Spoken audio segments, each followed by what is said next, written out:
பொது முடக்கம் காரணமாக நாடு முழுவதும் தொழில்கள் முடங்கியுள்ளன. வேறு வழியில்லை. கொரோனா என்ற கண்ணுக்கு தெரியாத வைரஸின் கோரப்பிடியில் உலக நாடுகள் சிக்கி தவிக்கும் போது பொது முடக்கம் அவசியமாகிறது.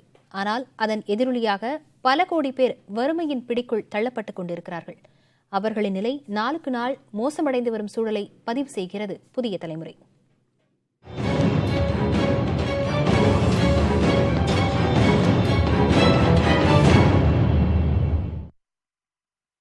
நாட்டின் முதுகெலும்பான விவசாயம் நினைத்து பார்க்க முடியாத அளவுக்கு நெருக்கடியை இந்த பொது முடக்க காலத்தில் எதிர்கொண்டு வருகிறது. வாரி உணவு வழங்கும் விவசாயிகளின் அடிமடியில் கை வைத்திருக்கிறது பொது முடக்கம். அவர்களின் கண்ணீரால் விளைநிலங்கள் நனைந்து கொண்டிருக்கின்றன.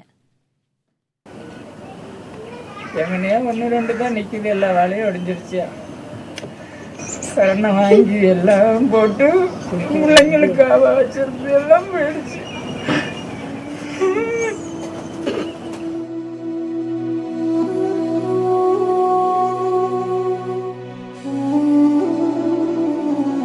திருச்சி உய்யக்கொண்டான் வாய்க்கால் மூலம் பாசனம் பெறக்கூடிய சிறுகமணி பகுதியில் வாழைத்தோட்டத்தை குத்தகைக்கு எடுத்தவர் ரகு. குடும்பம் பெருகிய நிலையில் குத்தகைக்கு வாழை விவசாயம் செய்ய கடன் வாங்கி களமிறங்கிய ரகு பாடுபட்டு விவசாயம் செய்து குடும்பத்து வறுமையை போக்கிவிடலாம் என்று நம்பிக்கொண்டிருந்தார். ஆனால் பொது முடக்கமும் 2 வாரங்களுக்கு முன்பு வீசிய சூறை காற்றும் அவரை நிலைகுலையச் செய்துவிட்டது. ஒரு 100 வாழை தங்கையா, வாழையில் பரவாயில்ல, எங்கனையா 1 2 நிற்கிது. எல்லா வேலையும் காலி பண்ணிடுச்சுங்கய்யா. இப்போ கடன்காரனும் ஆகிட்டங்கய்யா. அடுத்ததுக்கு எனக்கு வாழ்வாதாரம் ஒன்றும் இல்லைங்கய்யா, வழிமுறையும் தெரியலங்கய்யா. ஏகப்பட்ட கடன் கட்டி வாங்கிட்டேங்கய்யா. நான் குடும்பத்தை வறுமையாக நினச்சி வாழ்கிறதா, இந்த கடனை கட்டணுங்களா, இந்த வாழைக்கு வாங்கின கடன்காரங்களுக்கு பதில் சொல்கிறதான்னு எந்த முடிவும் எனக்கு ஒன்றும் எட்ட மாட்டேங்குதுயா. மனமே ஒரு கலங்கி போன நிலையில் இருந்துக்கிட்டு இருக்கேங்க. சாய்ந்து கிடக்கும் வாழை மரங்களை கூட அகற்ற பணமில்லாமலும் பொது முடக்கத்தால் விவசாய கூலி தொழிலுக்கு போக முடியாமலும் மீண்டு வர முடியாத மனநிலைக்கு தள்ளப்பட்டிருக்கிறார் இந்த விவசாயி. புதிய தலைமுறைக்காக திருச்சியிலிருந்து செய்தியாளர் சார்லஸ்.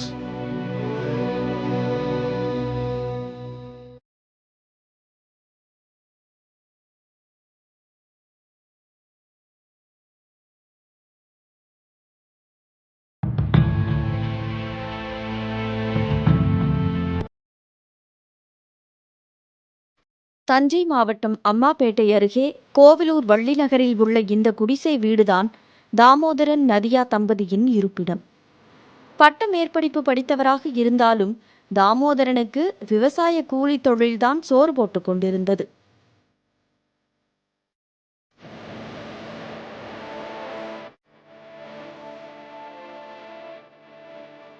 இப்போதோ நிலைமை தலைகீழாகிவிட்டது. நண்டும் சிண்டுமாக 3 குழந்தைகளின் பசியாற்றுவது என்பதே மலைப்பான விஷயமாக மாறி போயிருக்கிறது. 3 பிள்ளைங்களை வச்சுட்டு ஒவ்வொரு வீட்லையும் 50 ரூபா கொடு, 10 ரூபா கொடு, 20 ரூபா கொடுன்னு சேர்த்து வாங்கி பால் வாங்கிட்டு வந்து டீ போட்டு குடிக்கிறோம். பிள்ளைங்களுக்கு பழமொழி வாங்கிறதுக்கு, தண்ணி வாங்கிறதுக்கு ஒவ்வொரு வீடாக போய் கெஞ்சி இந்த 10 ரூபா 5 ரூபாய்க்கு வாங்கிட்டு வந்து போட்டு இந்த பால் வாங்கி கொடுத்துட்ருக்கோம் சார். அவ்வளோ கஷ்டமாக இருக்குது. 40 நாளாக வீட்டில் உட்காந்துக்கிட்டு ஒன்றுமே பண்ண முடியல எங்களால். அதையும் வாங்க முடியாமல் ரேஷன் கார்டு எங்களுக்கு இல்லை, சொந்தமாக ரேஷன் கார்டும் இல்லை. இப்போ அந்த 1000 ரூபாயும் கிடைக்கிறது ரொம்ப கஷ்டமாக இருக்குது சார். 3 குழந்தைங்களை வச்சுக்கிட்டு காசு பணம் கூட இல்லாமல் வெளியிலையும் போகக்கூடாதுன்னு சொல்லிட்டாங்க இந்த கொரோனாவால். பாலுக்கு வாங்க, அரிசி வாங்குறது கூட ரொம்ப கஷ்டமாக இருக்குது சார்.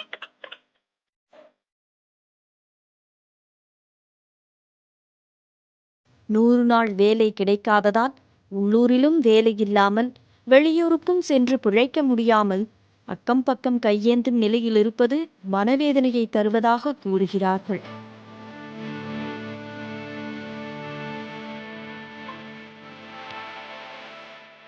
புதிய தலைமுறைக்காக தஞ்சையிலிருந்து செய்தியாளர் காதர் ஹுசேன்.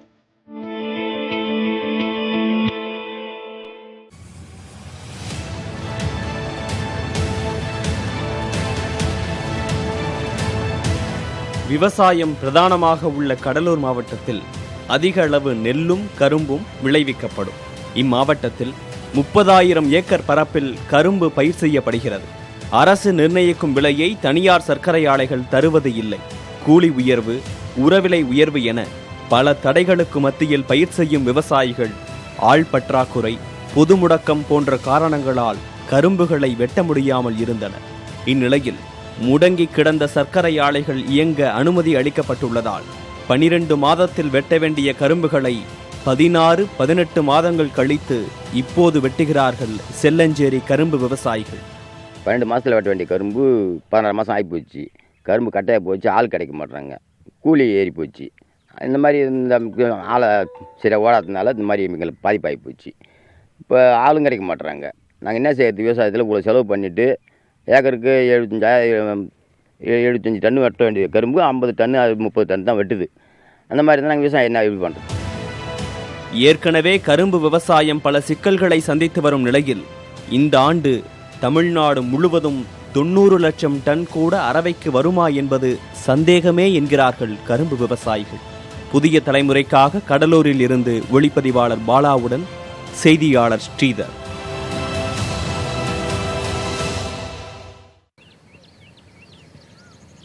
வெள்ளரி காய்களை மேய்ந்து கொண்டிருக்கின்றன மாடுகள். பறிப்பு கூலிக்கு கூட காணாத விலையால் இறுகி போன மனதுடன் வெள்ளரிகளை அப்படியே நிலத்தோடு விட்டுவிட்டனர் விவசாயிகள். கிலோ 6 ரூபாய் 8 ரூபாய் என விலை போகும் கத்திரிக்காய்களையும் அப்படித்தான் பறித்தும் பறிக்காமலுமாக இவர்கள் விட்டுவிடுகிறார்கள். தூத்துக்குடி மாவட்டம் ஸ்ரீவைகுண்டம் தாலுகாவுக்கு உட்பட்ட சிங்கதாக்குறிச்சி கிராமத்து விவசாயிகளின் நிலைதான் இது. இங்கிருந்து கேரளாவுக்கு அதிக அளவு காய்கறிகள் அனுப்பப்படும் நிலையில் பொது முடக்கத்தால் விளைபொருட்களை அனுப்ப முடியாமல் பெருத்த நஷ்டத்தை எதிர்கொண்டிருக்கிறார்கள். கத்திரிக்காயும் இப்போ மார்க்கெட்டு புறம் ஒரே அடப்பல் நிற்கி, அதுவும் ஏகப்பட்ட சேதம். எங்கேயுமே வெட்டி போனங்கிறது கேரளாவுக்கு தான் போகணும், வேறு ஒரு பக்கம் போகிறதா இல்லை. இங்கே மார்க்கெட்லேயும் போனால் 1/2 ரேட்டுக்கு தான் கேட்காங்க, செலவழித்த தொகையோட வர மாட்டேங்குது. விவசாயிகளுக்கு கை கொடுக்கும் மல்லிகை பூக்களும் நல்ல விளைச்சல் கண்டிருக்கும் நிலையில் அவற்றை விற்க வழியின்றி ஆடுகளை மேய்க்க விடும் விவசாயிகள் நிலத்தை அடுத்த பருவத்துக்கு தயார் செய்கிறார்கள். மல்லி போட்டிருந்தோம், மல்லி போட்டு இப்போ தான் ரெடி பண்ணி கொண்டுருக்கோம். கொண்டு 10 கிலோ 20 கிலோ பூ வர்ற டயத்தில் அங்கே மார்க்கெட்டுக்கு கொண்டு போக முடியல. கொண்டு போக முடியாதனால இப்போ அதை ஆடை விட்டு நாங்கள் 2வது பிரயம்படுத்திட்டோம். ஆடை விட்டு மேய்ச்சி 2 இப்போ மருந்தடிச்சு கொண்டுருக்கோம். இந்த இப்போ பூ இன்னும் 2 நாளில் வரும், இன்னும் 1 மாதம் நீடிக்குங்க. அப்படி தான் நாங்கள் விவசாயம் பார்த்து என்ன செய்ய முடியும்? ஒன்றும் செய்ய முடியாது. கொரோனா பிரச்சனைகள் முடிந்த பிறகும் கூட தங்களால் இந்த நஷ்டத்தில் இருந்து மீள முடியுமா என்று மலைக்கிறார்கள் காய்கறி பூ சாகுபடி விவசாயிகள். புதிய தலைமுறைக்காக ஒளிப்பதிவாளர் சங்கருடன் செய்தியாளர் நாகராஜன். நாடு முழுவதும் புலம்பெயர் தொழிலாளர்களின் வாழ்க்கையை கேள்விக்குறியாக்கி இருக்கிறது தற்போதைய பொது முடக்கம். பிழைக்கப் போன இடத்தில் வாழ முடியாமல் வறுமை வசமான நிலையில் சொந்த ஊர்களை நோக்கி அவர்களின் பயணம் சொல்லனா துயரங்களை பதிவு செய்கிறது.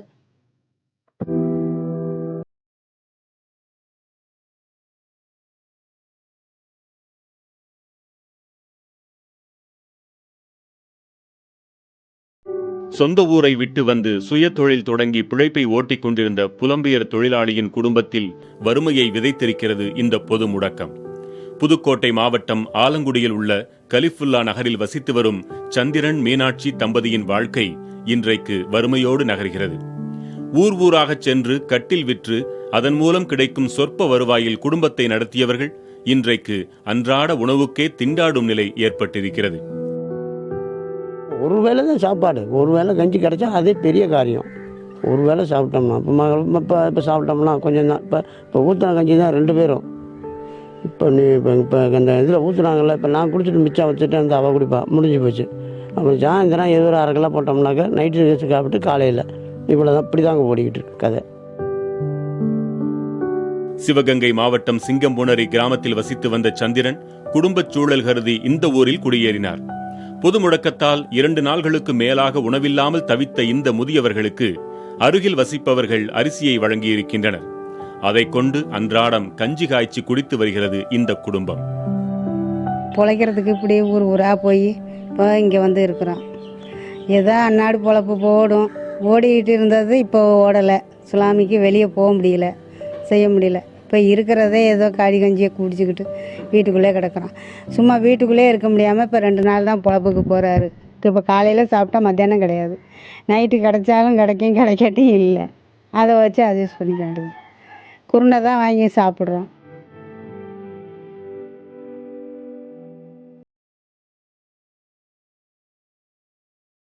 கட்டில் விற்பனையின் மூலம் நாள்தோறும் 100 முதல் 300 ரூபாய் வரை மட்டுமே வருவாய் ஈட்டி வந்த தம்பதி தற்போது போதிய உணவு கிடைக்காமல் வீட்டுக்குள்ளேயே முடங்கி கிடக்கிறது.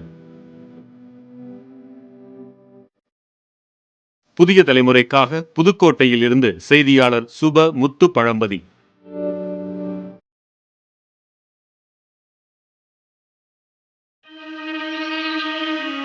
கைகளை அழுத்தும் பைகள், தளர்ந்த நடை, தலைக்கு மேல் கொளுத்தும் வெயிலை கூட பொருட்படுத்தாமல் இவர்கள் நடந்து கொண்டிருக்கிறார்கள். ஈரோடு மாவட்டம் கொடுமுடி சாலைப்புதூர் பகுதியில் மஞ்சள் அறுவடை பணிக்காக சென்ற இந்த தொழிலாளர்கள் நாமக்கல் மாவட்டம் கொல்லிமலை பயில்நாடு பகுதியைச் சேர்ந்த மலைவாழ் மக்கள். தங்கள் பகுதியில் வேலையும் வருமானமும் இல்லாமல் ஈரோடு மாவட்டத்திற்கு சென்ற இவர்களை தற்போதைய பொது முடக்கம் மீண்டும் சொந்த ஊரை நோக்கி தள்ளி இருக்கிறது. 2 நாளாக நடக்கிறோம், எந்த வசதி இல்லாமல் நடந்துகிட்ருக்கோம். சாப்பாடு எல்லாம் ஒரே நேரம் சாப்பாடு, அதுவும் ஹோட்டல்ஸில் கிடைச்சது. அந்த சாப்பாடும் கொஞ்சம் சாப்பிட்டா அதுலேயே இருந்து நடந்துட்டு தான் இருக்கோம். அப்புறம் வர வழியில் கடை வழியில் படுத்துட்டு இருந்து இப்போ எந்திரிச்சு போயிட்டே இருக்கோம். காலையில் 5 மணிலிருந்து நடக்கிறோம். ஏறத்தாழ 150 கிலோமீட்டர் தொலைவுக்கு நடந்தபடியே கொல்லிமலையை வந்தடைந்த இத்தொழிலாளர்கள் தங்களைப் போல 1000த்திற்கும் மேற்பட்ட குடும்பங்கள் வெளி மாநிலங்களுக்கும் வெளி மாவட்டங்களுக்கும் சென்று தத்தளிப்பதாக இவர்கள் வருத்தத்துடன் கூறுகிறார்கள். 2 மாதம் 3 மாதம் அங்கே வெளியில் போனீங்களா அழுதுகிட்டு இருக்கிறாங்க, கர்நாடகா போனீங்களா அழுதுகிட்டு இருக்கிறாங்க. எங்கள் ஊரில் இருந்து கூட கர்நாடகா போய் 2 மாதம் ஆச்சுங்க. அதெல்லாம் அழுதுகிட்டு இருக்கிறாங்க, எல்லாம் வர முடியாத சூழ்நிலை தவிச்சிக்கிட்டு இருக்கிறாங்க. எல்லாத்துக்கும் அது நல்லது தான், அந்த மாதிரி வாய்ப்பு நல்லது. ஆனால் இருந்தாலும் வெளியில் போன கூலி தொழிலாளிகளுக்கு ரொம்ப பாதிப்புப்படுறாங்க.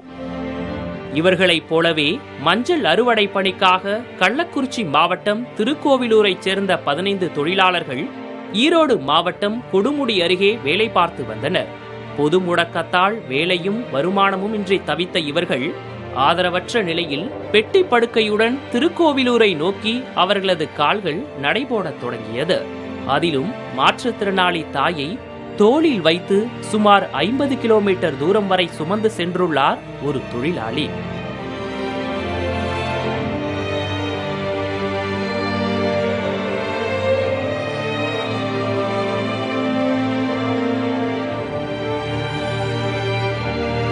ஈரோட்டிலிருந்து கரூர் வழியாக சென்ற தொழிலாளர்கள் அங்குள்ள காவிரி ஆற்றில் இறங்கி நாமக்கல் மாவட்டம் பரமத்தி வேலூரை அடுத்துள்ள வெங்கரை காவிரி ஆற்றங்கரையில் ஏறி உள்ளனர்.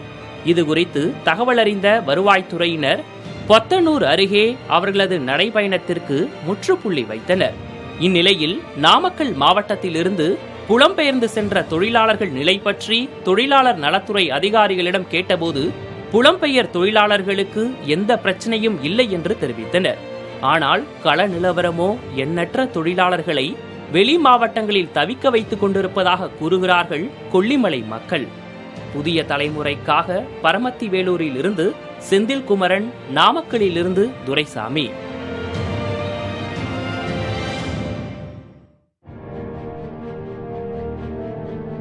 சொந்த ஊரில் பிழைக்க முடியாமல் திருப்பூருக்கு நாள்தோறும் 100 முதல் 300 பேர் வரை வட மாநிலங்களில் இருந்து வருவதாக சொல்வார்கள்.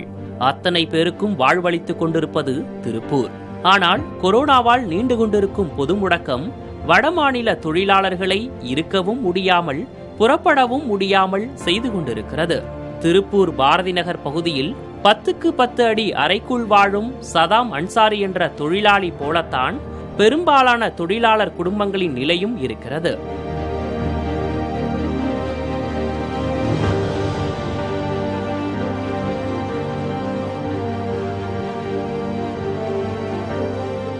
கம்பெனியில் ஓனர் கொடுக்குறாரு, அப்புறம் இங்கே இருக்க கஷ்டம்தான் இருக்கு.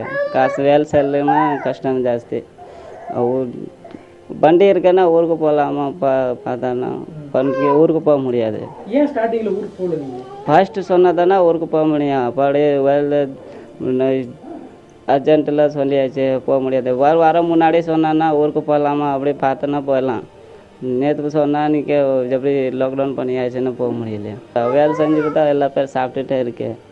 வேலை சுத்தமாக இல்லை, எல்லாம் லீவ் கம்பெனியாக போச்சு. எங்கேயுமே போனோன்னா போகவே முடியாது. ஏதோ என்ன சாப்பிட்னா ரெடி பண்ணான்னா சாப்பிட்லாம், இல்லைன்னா சாப்பிட முடியல. சாகிவன்சார் என்ற தொழிலாளியின் வீட்டிலோ மளிகை பொருட்கள் இருக்கும் இடத்தை தேட வேண்டிய அளவுக்கு துடைத்து விட்டது போல காட்சியளிக்கிறது. காசு இல்லை, வேறு ரூம் வாடகை கேட்குறாரு. அது நான் எங்கே போகிறது சார்? குழந்தை இருக்க எல்லாம் அதை ஒன்றும் பண்ண முடியாது. இப்போ லாக்டவுனுக்கு இப்போ ப்ராப்ளம் ஃபுல்லாக ப்ராப்ளம் இருக்குது. அரிசி இது இல்லை, கேஸ் சிலிண்டர் எல்லாம் முடிஞ்சு போச்சு. வேறு எதுவும் இல்லை, எதுவுமே இல்லை சார். அம்மா பால் கொடுக்குறாரு, அம்மாவுக்கு ஃபுல்லாக சாப்பாடு கொடுத்தா தானே குழந்தைக்கு பால் வரும். அதே இல்லை அவருக்கு. அது ஒரு கஷ்டம் இருக்குது, ரொம்ப கஷ்டம் இருக்குது. திருப்பூர் மாவட்டம் முழுவதும் 1,29,127 பேர் வடமாநில தொழிலாளர்கள் உள்ளனர். இவர்களில் நிறுவனங்கள் சார்பில் தங்கியுள்ளவர்களுக்கு அந்தந்த நிறுவனங்களே உணவு உள்ளிட்ட வசதிகளை அளிக்க மாவட்ட நிர்வாகம் உத்தரவிட்டுள்ளது. மற்றவர்கள் உதவி வேண்டுமென்று மாவட்ட நிர்வாகத்திடம் கோரினால் அவர்களுக்கான 15 கிலோ அரிசி, பருப்பு, பாமாயில் வழங்கப்படுவதாக கூறும் மாவட்ட நிர்வாகம், வருவாய் மற்றும் தொழிலாளர் நலத்துறை சார்பில் வடமாநில தொழிலாளர்களுக்காக தனி கட்டுப்பாட்டு அறை அமைத்து உதவிகள் வழங்கப்படுகின்றன. புதிய தலைமுறைக்காக திருப்பூரிலிருந்து ஒளிப்பதிவாளர் ராஜாவுடன் செய்தியாளர் கவியரசன். தொழில்துறையும் அதனை சார்ந்த தொழிலாளர்களின் நிலையும் கவலையும் வருத்தமும் தோய்ந்ததாக மாறிக்கொண்டிருக்கிறது.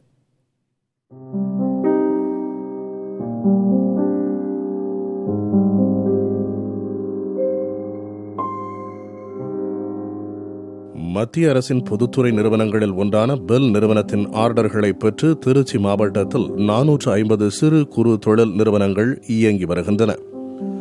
144 தடை உத்தரவால் பெல் நிறுவனத்திலிருந்து வரக்கூடிய ஆர்டர்கள் வராததாலும், ஏற்கனவே வாங்கி முடித்து வைத்த ஆர்டர்களையும் தர இயலாமலும், நிறுவனத்திலிருந்து வரவேண்டிய தொகையும் வராததாலும் பெல் நிறுவனத்தை சார்ந்துள்ள சிறு குறு தொழில் நிறுவனங்கள் மிக பெரும் இழப்பை சந்தித்துள்ளன. கடனுக்கான மாதத்தவணை, மின்கட்டணம் என இவர்களின் பிரச்சனைகள் நீள்கின்றன. போனால் ஒரு 5% 10% கூட நம்ம நிற்கிறது கிடையாது. இன்றைக்கி சம்பளமே போட முடியாத சூழல் தான் இருக்கணும். பல கஷ்டத்தில் இருக்கும். குடும்பத்தில் ஃபண்டு இல்லாதனால தான், பணம் இல்லாதனால தான் நடத்தவே முடியலையே. பணம் சம்பளம் போட முடியல, பேங்க் பிரச்சனை, பேங்க்கு இருக்கிற பிரச்சனையில் பேங்க்காரன் இருக்கிற ஒரு 10 ரூபா இருந்தால் அதில் ஒரு இஎம்ஐ எடுத்துட்டாங்க, அதுவும் எடுத்துடுறாங்க. வேறு இருக்கிற எப்படி பசங்க கொடுக்க முடியல, வாடகை கொடுக்க முடியல, இன்னும் இப்போ நம்ம கரண்ட் பில் இந்த மாதம் கரண்ட் பில்லும் கட்டலாம். அப்படியே தான் இருக்குது ப்ராப்ளம்.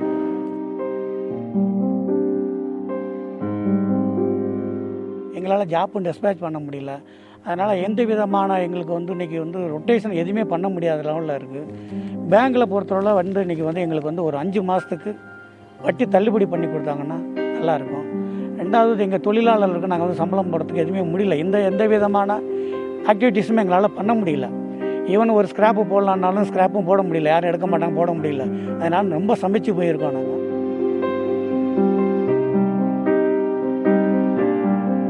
ஜிஎஸ்டி வரி செலுத்துவது ஒரு பக்கம் என்றால், ஜிஎஸ்டி அபராதம் என 1500 ரூபாய்க்கு மேல் பிடித்தம் செய்வது மேலும் இக்கட்டை ஏற்படுத்துவதாக கூறும் சிறு குறு தொழில் நிறுவனங்கள் ஜிஎஸ்டி வரிச்சலுகையை அறிவிக்க வேண்டும் என்கிறார்கள்.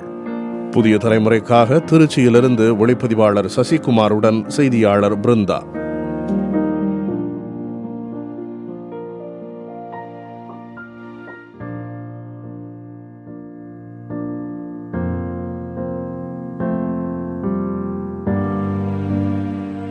வேலை இல்லாதனால நான் நேற்று வச்ச குழம்பு வச்சு இன்றைக்கும் சாப்பிட்டுக்கிடுவோம்.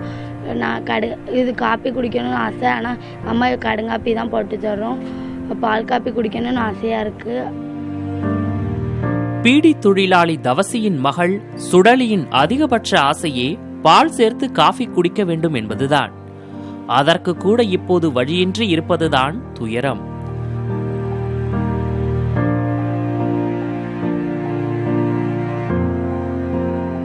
மூன்று குழந்தைகளின் தாயான தவசிக்கு பீடி சுற்றுவதால் தினசரி 100 to 150 ரூபாய் வருமானம் கிடைக்கும். அடுத்ததாக 2 வீடுகளில் வேலை செய்தால் கிடைக்கும் 1500 ரூபாய் என குழந்தைகளின் பசியை போக்கி வந்த தவசி தற்போதைய பொது முடக்கத்தால் எதற்கும் வழியின்றி இருப்பதாக கூறுகிறார்.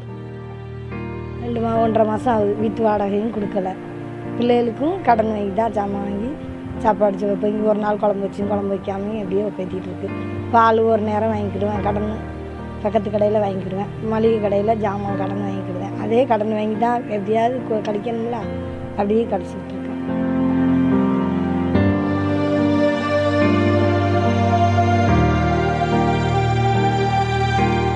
நெல்லை மாவட்டத்தில் சுமார் 25 பீடி தயாரிப்பு நிறுவனங்கள் உள்ளன. இந்நிறுவனங்களை நம்பி 1.5 லட்சத்திற்கும் அதிகமான தொழிலாளர்கள் உள்ளனர். அத்தனை பேரின் நிலையும் தவசியைப் போலத்தான் இருக்கிறது. புதிய தலைமுறைக்காக நெல்லையிலிருந்து ஒளிப்பதிவாளர் நாராயணமூர்த்தியுடன் செய்தியாளர் நாகராஜன்.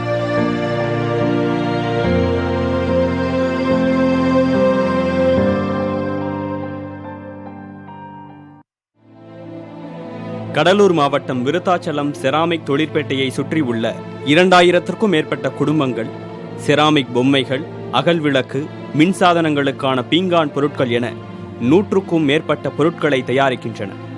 வழக்கமாக வெளிமாநில வியாபாரிகள் நேரடியாக வந்து பீங்கான் பொருட்களை வாங்கிச் செல்லும் நிலையில் பொது முடக்கத்தால் விற்பனை இல்லாமல் உற்பத்தியும் முடங்கியதால் நேரடியாகவும் மறைமுகமாகவும் 5000த்திற்கும் அதிகமான தொழிலாளர்கள் வாழ்வாதாரம் இழந்துள்ளனர். சிறு தொழிலாக இதனை செய்வோர் கண் கலங்கி மனம் அதிர்ந்து நிற்கிறார்கள். ஒரு வேளை சாப்பிட்றது ரொம்ப சிரமமாக இருக்குது. ரேஷன் கார்டில் பார்த்தா 1000 ரூபா தராங்க. அந்த 1000 ரூபா வச்சு நாங்கள் ஒரு மாதத்துக்கு என்ன பண்ண முடியும் சொல்லுங்கள்? எதுவுமே பண்ண முடியல. ஒரு தலைக்கு தடவை எண்ணெய் வாங்கணுன்னா கூட எங்கள்கிட்ட 1 ரூபா காசு இல்லைங்க. 1 ரூபாய்க்கு வழி இல்லாமல் ரொம்ப அப்படியே முடங்கி போய் கிடக்குறோம். வெளியே சொல்ல முடியாமல் இருக்கிறோம். எங்களுக்கு என்ன பண்ணுறதுனே தெரியல. நாங்கள் வேற ஒரு ஆளுங்களை வச்சு 4 பேர்த்த வச்சு வேலை வாங்க போவ அவங்க இந்த வேலை நம்பி தான் இருக்கிறாங்க. அவங்களுக்கு என்ன செய்யணும்னா, நாங்கள் இங்கே உங்ககிட்ட தானே வேலைக்கு வந்தோம், உங்கள் பிரச்சனை நீங்களோட பார்த்துங்க, எங்களுக்கு பணம் சம்பளம் கொடுங்க அப்படின்னு சொல்லி ரொம்ப டார்ச்சர் பண்ணுறாங்க. அவங்களுக்கும் சம்பளம் கொடுக்க முடியல, எங்கள் செலவையும் பார்க்க முடியல. எங்களுடைய சாப்பாடு செலவுக்கு எங்களுக்கு வழி இல்லாமல் வெளியே சொல்ல முடியாமல் எப்படி அழுவுறதா வேதனை படுறதான்னு தெரியலங்க. இந்த தொழிலை நம்பி உள்ள ஆயிரக்கணக்கான தொழிலாளர்களின் குடும்பங்களும் வருமானம் இழந்து தள்ளாடும் நிலையில் விடிவு காலம் எப்போது என காத்திருக்கிறார்கள். புதிய தலைமுறைக்காக விருத்தாச்சலத்திலிருந்து செய்தியாளர் ராஜா.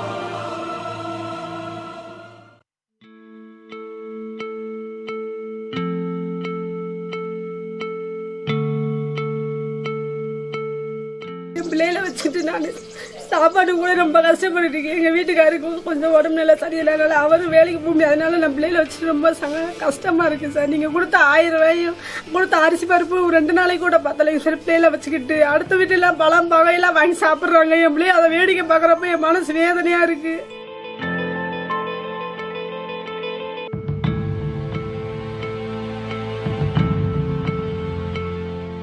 ஏலக்காய் தரம் பிரிக்கும் தொழிலில் உள்ள கூலித் தொழிலாளி ராணியின் மனவேதனை இது. இவரைப் போலத்தான் எண்ணற்ற கூலித் தொழிலாளர்கள் கண்ணீர் வடித்துக் கொண்டிருக்கிறார்கள். தேனி மாவட்டம் போடிமெட்டு மற்றும் கேரளாவின் இடுக்கி மாவட்டத்தில் சுமார் 1.5 லட்சம் ஏக்கரில் ஏலக்காய் சாகுபடி நடைபெறுகிறது. ஏல தோட்டங்களிலிருந்து பறிக்கப்பட்டு கொண்டு வரப்படும் ஏலக்காய்கள் பெண் கூலித் தொழிலாளர்களை கொண்டு தரம் பிரிக்கப்பட்டு வெளிநாடுகள் மற்றும் வெளி மாநிலங்களுக்கு ஏற்றுமதி செய்யப்பட்டு வந்தது. போடியில் மட்டும் சுமார் 200க்கும் மேற்பட்ட ஏலக்காய் தரம் பிரிக்கும் கடைகள் அமைந்துள்ளன. இதில் சுமார் 20,000த்திற்கும் மேற்பட்ட பெண் கூலி தொழிலாளர்கள் பணி செய்து வருகின்றனர். பொது முடக்கத்தால் ஏலக்காய் தரம் பிரிக்கும் கடைகளில் வேலையில்லாமல் கூலி தொழிலாளர்கள் பாதிப்புக்குள்ளாகி இருக்கிறார்கள். வீட்டில் இருக்க சொல்லிட்டாங்க, அப்ப எங்களுக்கு கொடுக்கணும்ல. இருக்கிறவங்க பட்டவங்க சாப்பிட்டுக்குறோம். இல்லாத நாங்கள் என்ன செய்ய முடியும்? ஒன்றும் செய்ய முடியாது. கொடுத்தாத்தையும் சாப்பிட முடியும். பிள்ளையெல்லாம் வச்சு ரொம்ப கஷ்டத்தை படுறோம். வேற வழியும் இல்லை. அந்த ரேஷன் அரிசி கொஞ்சம் கொடுத்தாங்கன்னா அது பத்துமா? பத்தாது. அதை வச்சு கஞ்சி இப்போ யார்ட்டையும் கேட்டு போனாலும் தரமாட்டாங்க. பொது முடக்க உத்தரவால் 200 கோடி ரூபாய்க்கு மேல் ஏலக்காய் வர்த்தகம் பாதிக்கப்பட்டு தொழில் நலிவடைந்து வருவதாக கூறப்படுகிறது. புதிய தலைமுறைக்காக போடியிலிருந்து செய்தியாளர் திருக்குமார்.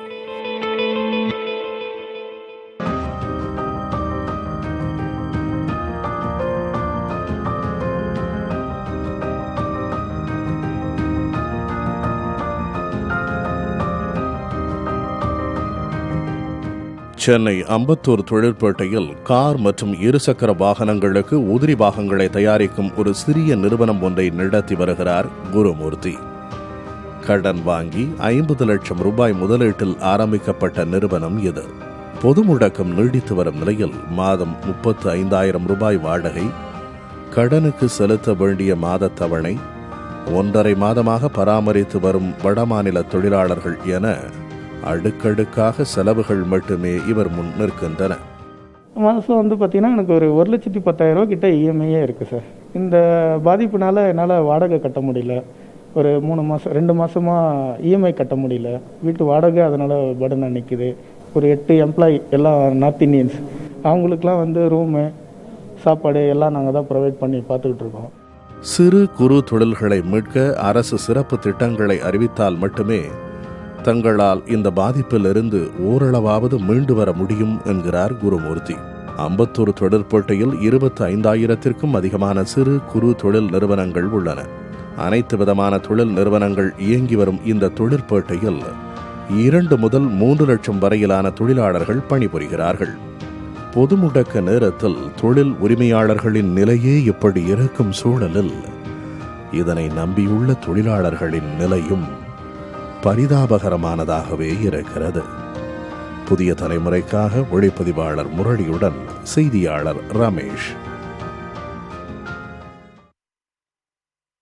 தற்போதைய கொரோனா பிரச்சனையும் நீளும் பொது முடக்கமும் இப்போதைக்கு எந்த தீர்வையும் சொல்லிவிடப் போவதில்லை. புதிய தலைமுறை பதிவு செய்த சில செய்திகளுக்கு உடனடி எதிர்வினைகளும் நடவடிக்கைகளும் கிடைத்திருக்கின்றன. பலருக்கு உதவிகள் கிடைத்தன, இன்னும் கிடைத்து வருகின்றன. ஆனால் ஆற்றாமைகளும் ஆதங்களுமாக இப்போதைய கவலைகளை பேசி தீர்க்கலாமே தவிர இதற்கான நிரந்தர தீர்வோ உடனடி தீர்வோ எப்போது கிடைக்குமோ தெரியவில்லை. பொறுத்திருப்போம், காலம் பதில் சொல்லட்டும். இணைந்திருங்கள் புதிய தலைமுறையுடன்.